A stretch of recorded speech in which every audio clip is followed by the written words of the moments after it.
Question 17वां का question 17वां का अपन जो सॉल्यूशन करेंगे, तो सबसे पहले अब अपन इसमें क्या है, सारी गणनाएं कर लो आप, उससे और आपको क्लियर समझ में आएगा।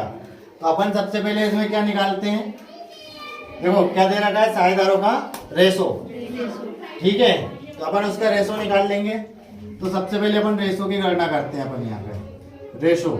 तो रेशो क्या दे रखा है उनका, नहीं दे रखा है रेशो, लेकिन उन्होंने दे रखा है कि पूंजी के अनुपात में लाभ को बांटते हैं। तो यहाँ पे कितने साझेदार हैं, दो साझेदार हैं। दो साझेदार कौन कौन है,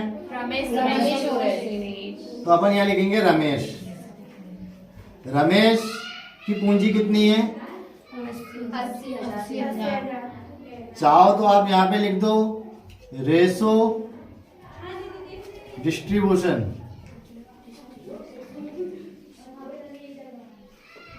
इन कैपिटल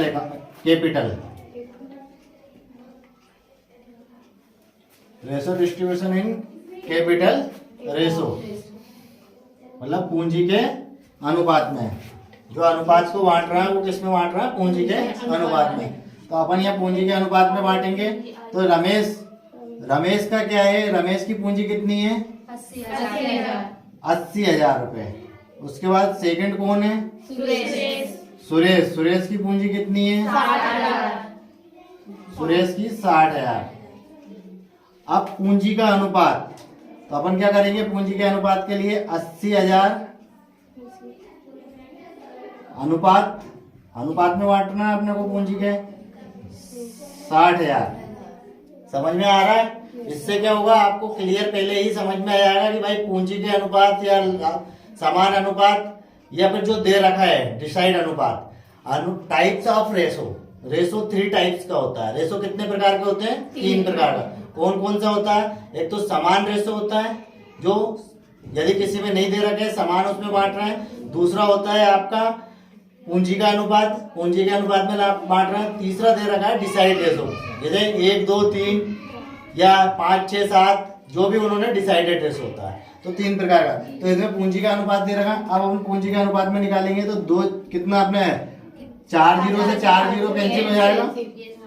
क्या आ रहा है अपना, 4 जीरो से 4 जीरो कैंसिल होने पे 8:6। अब इसको भी अपन छोटा कर लें और 2 से काटते हैं। एलसीएम लेना आता है ना सभी को, डायरेक्टली भी ले सकते हो। 2 तिया 2 चौक 8। क्या आ गया रेशो उनका, 4:3। क्लियर है। अब अपन ने रेशो निकाल लिया। यहाँ पे लिख देंगे अपन रमेश का रेशो। रमेश का रेशो कितना है, 4:7। 4 और 3 7। उसके बाद में दूसरा कौन है, सुरेश है। तो सुरेश का रेशो कितना है, 3:7। क्लियर, समझ में आया। इससे क्या है, आपको एक एक चीज समझ में आएगी।